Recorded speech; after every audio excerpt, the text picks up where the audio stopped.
അസ്സലാമു അലൈക്കും വറഹ്മത്തുള്ളാഹി വബറകാതുഹു. നാലാം ക്ലാസ്സിലെ ദുറൂസുൽ ഇസ്ലാം ഒന്നാം ഭാഗത്തിലെ 13ാമത്തെ പാഠം കുല്ലുഹും ഉദൂൽ എന്ന പാഠം ഇൻഷാ അല്ലാഹ് നമുക്ക് വായിച്ച് തദ്രീബാത്ത് നോക്കാം. കുല്ലുഹും ഉദൂൽ എന്ന് പറഞ്ഞാൽ എല്ലാവരും നീതിമാന്മാരാണ്. ബഹുമാനപ്പെട്ട സ്വഹാബത്തുൽ കിറാം റളിയല്ലാഹു അൻഹും അവരെക്കുറിച്ചാണ് ഈ പാഠത്തിലൂടെ ചർച്ച ചെയ്യുന്നത്. മക്കയിൽ നബി സല്ലല്ലാഹു അലൈഹി വസല്ലമ പ്രബോധനം തുടങ്ങിയ കാലത്ത് ഉമയ്യത്തിൻ്റെ അടിമയായിരുന്ന ബിലാൽ റളിയല്ലാഹു അൻഹു ഇസ്ലാം മതം സ്വീകരിച്ചു. യജമാനൻ ഉമയ്യത്തിന് ഇത് തീരെ ഇഷ്ടപ്പെട്ടില്ല. നബി സല്ലല്ലാഹു അലൈഹി വസല്ലമയോട് ശത്രുത വെച്ച് പുലർത്തിയ ഉമയ്യത്ത് സ്വഹാബി വര്യനായ ബിലാൽ റളിയല്ലാഹു അൻഹുവിനെ കഠിനമായി ഉപദ്രവിച്ചു. ഒരു ദിവസം അയാൾ ബിലാൽ റളിയല്ലാഹു അൻഹുവിനെ നട്ടുച്ച നേരത്തെ മണലാരുണ്യത്തിലേക്ക് കൊണ്ടുപോയി വസ്ത്രങ്ങൾ അയച്ച് ചുട്ടുപഴുത്ത മണലിൽ കിടത്തി വലിയ ഒരു പാറക്കല്ലെടുത്ത് നെഞ്ചിൽ കയറ്റി വെച്ചു. ബിലാൽ റളിയല്ലാഹു അൻഹു വേദന കൊണ്ട് പുളഞ്ഞു. അപ്പോൾ ഉമയ്യത്ത് പറഞ്ഞു, നിന്റെ പുതിയ മതം ഉപേക്ഷിക്കുന്നത് വരെ നീ ഈ ശിക്ഷ അനുഭവിക്കേണ്ടി വരും. അപ്പോൾ അഹദ് അള്ളാഹു ഏകനാണ് എന്നാണ് ബിലാൽ റളിയല്ലാഹു അൻഹു പ്രതികരിച്ചത്. ഈ പീഡനം കണ്ട് അബൂബക്കർ റളിയല്ലാഹു അൻഹു ഉമയ്യത്തിൽ നിന്ന് ബിലാൽ റളിയല്ലാഹു അൻഹുവിനെ വിലക്ക് വാങ്ങി മോചിപ്പിച്ചു. അപ്പോൾ നബി സല്ലല്ലാഹു അലൈഹി വസല്ലമ തങ്ങൾ മക്കയിലും പ്രബോധനം തുടങ്ങിയ കാലത്ത് ഉമയ്യത്തിൻ്റെ അടിമയായിരുന്ന ബിലാൽ റളിയല്ലാഹു അൻഹു ഇസ്ലാം സ്വീകരിച്ചു. അതിൻ്റെ പേരിൽ ബഹുമാനപ്പെട്ടവർ ഒരുപാട് പീഡനങ്ങൾ സഹിച്ചു. ആരിൽ നിന്ന്? തൻ്റെ യജമാനിൽ നിന്ന്. യജമാനനാരാ? ഉമയ്യത്ത്. ആ ഉമയ്യത്തിൽ നിന്ന് പീഡനം അനുഭവിച്ചതെന്താ? നട്ടുച്ച സമയത്ത് മണലാരുണ്യത്തിലേക്ക് കൊണ്ടുപോയി വസ്ത്രങ്ങളെല്ലാം അഴിച്ച് മണലാരുണ്യത്തിൽ കിടത്തി, ചുട്ടുപഴുത്ത മണലാരുണ്യത്തിൽ കിടത്തി നെഞ്ചിലെന്ത് ചെയ്തു? പാറക്കല്ല് കയറ്റി വെച്ചു. ഇങ്ങനെയാണ് പീഡിപ്പിച്ചത്. ഈ പീഡനം കണ്ടുകൊണ്ടാണ് അബൂബക്കർ സിദ്ദീഖ് റളിയല്ലാഹു അൻഹു വരുന്നത്. ബഹുമാനപ്പെട്ടവരെന്ത് ചെയ്തു? വില കൊടുത്തുകൊണ്ട് ബിലാൽ റളിയല്ലാഹു അൻഹുവിനെ മോചിപ്പിച്ചു. അപ്പോൾ ബിലാൽ റളിയല്ലാഹു അൻഹുവിനെ മോചിപ്പിച്ചത് ആരാണ്? ബഹുമാനപ്പെട്ട അബൂബക്കർ സിദ്ദീഖ് റളിയല്ലാഹു അൻഹു. ഇനി ഇവിടെ ഒരു വടി വിട്ടുപോയിട്ടുണ്ട്. ഇസ്ലാം സ്വീകരിക്കുകയും നബി സല്ലല്ലാഹു അലൈഹി വസല്ലമയോടൊപ്പം കഴിയുകയും ചെയ്തവരാണ് സ്വഹാബികൾ. ആരാണ് സ്വഹാബികൾ? ഇസ്ലാം സ്വീകരിക്കുകയും നബി സല്ലല്ലാഹു അലൈഹി വസല്ലമയോടൊപ്പം കഴിയുകയും ചെയ്തവരാണ് സ്വഹാബികൾ. ഇസ്ലാം സ്വീകരിച്ചതിൻ്റെ പേരിൽ അവർ ധാരാളം ത്യാഗങ്ങൾ സഹിച്ചു. എല്ലാ പ്രതിബന്ധങ്ങളെയും അവഗണിച്ച് സത്യദീനിൽ അവർ ഉറച്ചു നിന്നു. തങ്ങളുടെ സമ്പത്തും ജീവനുമെല്ലാം അവർ ദീനിനു വേണ്ടി ചെലവഴിച്ചു. അമ്പിയാക്കൾ കഴിഞ്ഞാൽ ഏറ്റവും ശ്രേഷ്ഠതയുള്ളവർ സ്വഹാബികളാണ്. എന്താ പറഞ്ഞത്? ആരാണ് സ്വഹാബികൾ? ഇസ്ലാം സ്വീകരിക്കുകയും നബി സല്ലല്ലാഹു അലൈഹി വസല്ലമയോടൊപ്പം കഴിയുകയും ചെയ്തവരാണ് സ്വഹാബികൾ. ഇസ്ലാം സ്വീകരിച്ചതിൻ്റെ പേരിൽ ഒരുപാട് പീഡനങ്ങളും ത്യാഗങ്ങളും അവർ സഹിക്കേണ്ടി വന്നിട്ടുണ്ട്. എല്ലാം അവരെന്ത് ചെയ്തു? ദീനിന് വേണ്ടി സഹിച്ചു. അവർക്കുണ്ടായിരുന്ന സമ്പത്തും അതുപോലെ തന്നെ ജീവനുമെല്ലാം അവർ ദീനിന് വേണ്ടി ചെലവഴിച്ചു. എന്നിട്ട് പറഞ്ഞു, അമ്പിയാക്കൾ കഴിഞ്ഞാൽ ഏറ്റവും ശ്രേഷ്ഠതയുള്ളവരാരാ? സ്വഹാബികളാണ്. നബി സല്ലല്ലാഹു അലൈഹി വസല്ലമയിൽ നിന്ന് ദീൻ പഠിക്കുകയും പകർത്തുകയും ചെയ്തവരാണ് അവർ. നബി സല്ലല്ലാഹു അലൈഹി വസല്ലമയിൽ നിന്ന് ദീൻ പഠിക്കുകയും പകർത്തുകയും ചെയ്തവരാണ് സ്വഹാബാക്കൾ. ലോകത്തിൻ്റെ നാനാഭാഗത്തും ഇസ്ലാം എത്തിച്ചത് അവരാണ്. ലോകത്തിൻ്റെ ഏത് ഭാഗങ്ങളിലും ഇസ്ലാം എത്തിച്ചത് ആരാ? സ്വഹാബികളാണ്. സ്വഹാബികൾ എല്ലാവരും മതനിഷ്ഠയുള്ളവരും വിശ്വസ്തരുമാണ്. സ്വഹാബികൾ എല്ലാവരും മതനിഷ്ഠയുള്ളവരും വിശ്വസ്തരുമാണ്. മുഹാജിറുകളും അൻസാറുകളുമാണ് അവരിൽ പ്രമുഖർ. അപ്പോൾ സ്വഹാബികൾ പ്രമുഖരാരാണെന്ന് ചോദിച്ചാൽ മുഹാജിറുകളും അൻസാറുകളും. സ്വഹാബികളെ ആദരിക്കലും ബഹുമാനിക്കലും നമ്മുടെ കടമയാണ്. അവരുടെ പേര് കേൾക്കുമ്പോൾ റളിയല്ലാഹു അൻഹു എന്ന് പറയണം. സ്വഹാബികളെ പേര് കേൾക്കുമ്പോൾ എന്ത് പറയണം? റളിയല്ലാഹു അൻഹു എന്ന് പറയണം. നബി സല്ലല്ലാഹു അലൈഹി വസല്ലം പറഞ്ഞു, എൻ്റെ സ്വഹാബികളെ നിങ്ങൾ ചീത്ത പറയരുത്. അല്ലാഹുവാണ് സത്യം.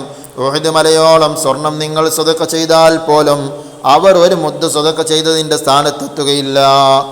എന്താണ് സ്വഹാബാക്കളെ കുറിച്ച് നബി സല്ലല്ലാഹു അലൈഹി വസല്ലം പറഞ്ഞത്? എൻ്റെ സ്വഹാബികളെ നിങ്ങൾ ചീത്ത പറയരുത്. അല്ലാഹുവാണ് സത്യം. ഉഹദ് മലയോളം സ്വർണം നിങ്ങൾ സദഖ ചെയ്താൽ പോലും അവർ ഒരു മുദ്ദ് സദഖ ചെയ്തതിൻ്റെ സ്ഥാനത്തെത്തുകയില്ല എന്ന്. അത്രക്കും പവർ ആ സ്വഹാബത്തിന്. ആ സ്വഹാബത്തിനെ നിങ്ങൾ എന്ത് ചെയ്യരുത്? ചീത്ത പറയരുത് എന്നാണ് റസൂലുള്ളാഹി പറഞ്ഞത്. സ്വഹാബികളിൽ ഏറ്റവും ശ്രേഷ്ഠർ അൽ ഖുലഫാ റാഷിദുകളാണ്. ഖുലഫാ റാഷിദ് എന്ന 4 ഖലീഫമാർ. പിന്നെ അൽ അശ്റത്തുൽ മുബശ്ശറയിൽ ബാക്കിയുള്ളവർ എന്ന് പറഞ്ഞാൽ സ്വർഗം കൊണ്ട് സന്തോഷ വാർത്ത അറിയിക്കപ്പെട്ട 10 ആളുണ്ട്. ആ 10 ആളിൽ 4 ഖുലഫാ റാഷിദുകളുണ്ട്.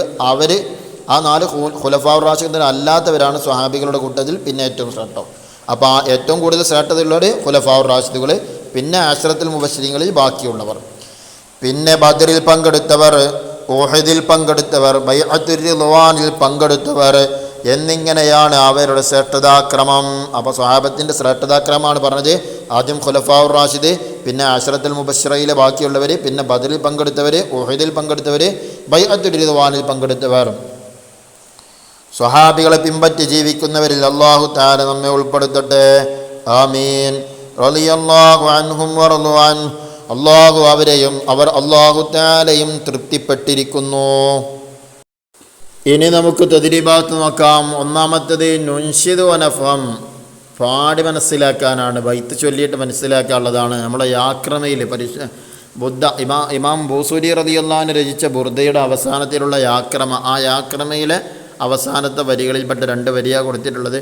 ثم الرضا عن أبي بكر وعن عمر وعن علي وعن عثمان ذي الكرم سعد سعيد زبير طلحة وأبي عبيدة وابن عوف عاشر الكرم.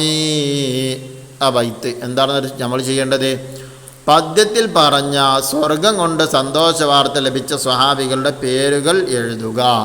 അപ്പോൾ സ്വർഗം കൊണ്ട് സന്തോഷ വാർത്ത അറിയിക്കപ്പെട്ട 10 സ്വഹാബത്തിൻ്റെ പേരാണ് ആ കൊടുത്തിട്ടുള്ള ബൈത്തിലൂടെ. അപ്പോൾ ആ പേരുകൾ നമുക്ക് എഴുതണം ഇൻഷാ അല്ലാഹ്. 1 അബൂബക്കർ സിദ്ദീഖ് റളിയല്ലാഹു അൻഹു, ഉമർ ബിൻ ഖത്താബ് റളിയല്ലാഹു അൻഹു, ഉസ്മാൻ ബിൻ അഫ്ഫാൻ റളിയല്ലാഹു അൻഹു, അലി ബിൻ അബി ത്വാലിബ് റളിയല്ലാഹു അൻഹു, അസ്സുബൈർ ബിൻ അൽ അവ്വാം റളിയല്ലാഹു അൻഹു, തൽഹത്ത് ബിൻ ഉബൈദില്ലാ റളിയല്ലാഹു അൻഹു, അബ്ദുറഹ്മാൻ ബിൻ ഔഫ് റളിയല്ലാഹു അൻഹു, സഈദ് ബിൻ സെയ്ദ് റളിയല്ലാഹു അൻഹു, സഅദ് ബിൻ അബി വഖാസ് റളിയല്ലാഹു അൻഹു, അബൂ ഉബൈദത്ത് ബിൻ ജറാഹ് റളിയല്ലാഹു അൻഹു. ഇങ്ങനെ 10 സ്വഹാബാക്കളാണ് സ്വർഗം കൊണ്ട് സന്തോഷ വാർത്ത അറിയിക്കപ്പെട്ടവർ. ഇനി രണ്ടാമത്തെ നുജീബ് ഉത്തരം എഴുതാനാണ്. 1 സ്വഹാബികളിൽ ഏറ്റവും ശ്രേഷ്ഠ അൽ ഖുലഫാ റാഷിദുകളാണ്. അവരുടെ പേരുകൾ ശ്രേഷ്ഠതാക്രമത്തിൽ എഴുതുക.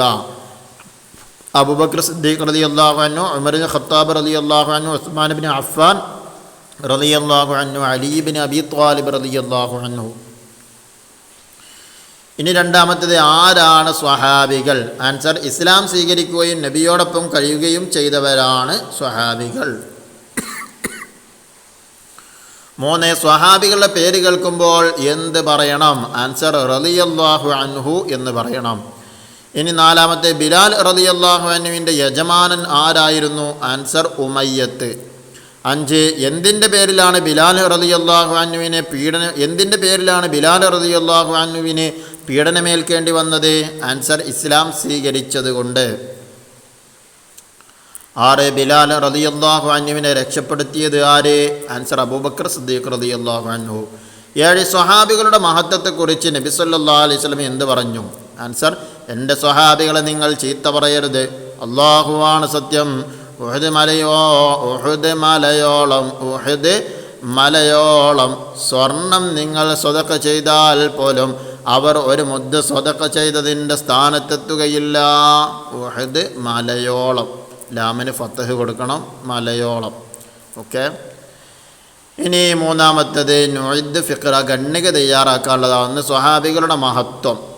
ഇസ്ലാം സ്വീകരിക്കുകയും നബി സല്ലല്ലാഹു അലൈഹി വസല്ലമയോടൊപ്പം കഴിയുകയും ചെയ്തവരാണ് സ്വഹാബികൾ. നബി സല്ലല്ലാഹു അലൈഹി വസല്ലമയിൽ നിന്ന് ദീൻ പഠിക്കുകയും പകർത്തുകയും ചെയ്തു. തങ്ങളുടെ സമ്പത്തും ജീവനുമെല്ലാം അവർ ദീനിന് വേണ്ടി ചെലവഴിച്ചു. അമ്പിയാക്കൾ കഴിഞ്ഞാൽ ഏറ്റവും ശ്രേഷ്ഠതയുള്ളവർ സ്വഹാബികളാണ്. ലോകത്തിൻ്റെ നാനാഭാഗത്തും ഇസ്ലാം എത്തിച്ചത് അവരാണ്. മുഹാജിറുകളും അൻസാറുകളുമാണ് അവരിൽ പ്രമുഖർ. ഇനി 2 ബിലാൽ റളിയല്ലാഹു അൻഹു അനുഭവിച്ച പീഡനങ്ങൾ. ഒരു ദിവസം ഉമയ്യത്ത് ബിലാൽ റളിയല്ലാഹു അൻഹുവിനെ നട്ടുച്ച നേരത്ത് മണലാരുണ്യത്തിലേക്ക് കൊണ്ടുപോയി വസ്ത്രങ്ങൾ അഴിച്ച് ചുട്ടുപഴുത്ത മണലിൽ കിടത്തി വലിയ ഒരു പാറക്കല്ലെടുത്ത് നെഞ്ചിൽ കയറ്റി വെച്ചു. ബിലാൽ റളിയല്ലാഹു അൻഹു വേദന കൊണ്ട് പുളഞ്ഞു. അപ്പോൾ ഉമയ്യത്ത് പറഞ്ഞു, നിന്റെ പുതിയ മതം ഉപേക്ഷിക്കുന്നത് വരെ നീ ഈ ശിക്ഷ അനുഭവിക്കേണ്ടി വരും. അപ്പോൾ അഹദ് അഹദ്, അല്ലാഹു ഏകനാണ് എന്നാണ് ബിലാൽ റളിയല്ലാഹു അൻഹു പ്രതികരിച്ചത്. ഇനി 5 നുഅരിബ്, അറബിയാക്കാനാണ്. ഓരോ വാക്യങ്ങൾ അർത്ഥം അവിടെ കൊടുത്തിട്ടുണ്ട്, നമുക്ക് അറബി ആക്കണം. നബിമാർ, അപ്പോൾ അതിനെങ്ങനെ എഴുതും? അൽ അംബിയ എന്ന് എഴുതും. അൻസാർ, അൽ അൻസാർ, അൻസാറുകൾ ഉണ്ട്, അൽ അൻസാർ. പിന്നെ അള്ളാഹു തആല ഏകനാണ്, അള്ളാഹു അഹദ്. മുഹാജിറുകൾ, അൽ മുഹാജിറൂൻ. നബി സല്ലല്ലാഹു അലൈഹി വസല്ലമയുടെ അനുചരർ എന്ന് പറഞ്ഞാൽ സ്വഹാബത്ത് എന്നാണ് അതിൻ്റെ അറബി. സ്വർഗം, അൽ ജന്ന, ജന്ന എന്നാണ് സ്വർഗത്തിന് പറയുക. ഇനി നാലാമത്തത് നക്തുബ്, നഖ്റഉ വനക്തുബ്, വായിച്ച് എഴുതാനുള്ളതാണ്. ആറാമത്തത് വായിച്ച് എഴുതാനുള്ളത്. അൽ ഖുലഫാ ഉർ റാഷിദൂൻ, അൽ ബദരിയൂൻ, അൽ ഉഹദിയൂൻ എന്നുള്ള ഈ വാക്കുകൾ തൊട്ടടുത്ത കള്ളിയിലേക്ക് ഓരോന്നും കൃത്യമായിട്ട് അക്ഷരങ്ങൾ തെറ്റാതെ, ഹർക്കത്തുകളും പുള്ളികളും തെറ്റാതെ കൃത്യമായിട്ട് എഴുതുക. ഇതോടെ ഈ പാഠത്തിലെ തദ്രീബാത്ത് കഴിഞ്ഞു. അല്ലാഹു സുബ്ഹാനഹു തആല സ്വഹാബത്തിൻ്റെ ബറക്കത്ത് കൊണ്ട് നമ്മുടെ എല്ലാവരുടെയും എല്ലാ പ്രയാസങ്ങളും അല്ലാഹു തആല നീക്കിത്തരട്ടെ. ശാരീരികവും മാനസികവുമായ എല്ലാ പ്രതിസന്ധികളും എല്ലാ പ്രയാസങ്ങളും അല്ലാഹു തആല നമുക്ക് തീർത്തു തരട്ടെ. ആമീൻ. പഠിക്കുവാനും പഠിച്ചതനുസരിച്ച് പ്രവർത്തിക്കുവാനും അല്ലാഹു തആല നമുക്ക് തൗഫീഖ് നൽകട്ടെ. ആമീൻ. അസ്സലാമു അലൈക്കും വറഹ്മത്തുള്ളാഹി വബറകാതുഹു.